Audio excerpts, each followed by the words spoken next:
Right, I think tese tinoziva kuti munhu anonyanya kuita mwoyo stereki pamwana mukadzi, zvekutoti munhu wese, even murume kana mukadzi, ukatukirwa mai vako hazvipere mushe izvozvo, because you know the love of a mother. But right now pane nyaya iri apa yeSouth African police officer under fire for having lola with a 12-year-old son. Guys, imagine 12 years chimuti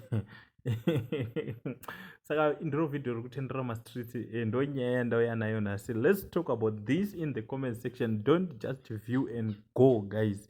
Pakaipa, and unoza comment yako, it helps someone anenge iri musituation yakadaro, kana kutiwo anoda kuzobatwa nemweya wozongogara no nyaya ikamboitika and people were saying this.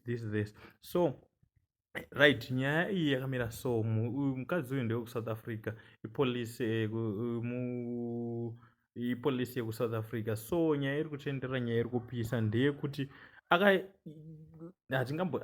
tingati akafosa here, akakongora mwana brain, maybe ndo zvatingazotaura zvekuti mwana akasvika pakuona mwana wake kusvika pakuona ngezvinhu zvakanaka, then akarara naye. And this video rabva razobuda, rabva razotanga kutenderera, rabva raita viral, and she is now under arrest nekuda kwezviitiko zvaakaita, zviitiko zvinonyadzisa. Saka mai wacho atiri kutaura nezvavo ndeava.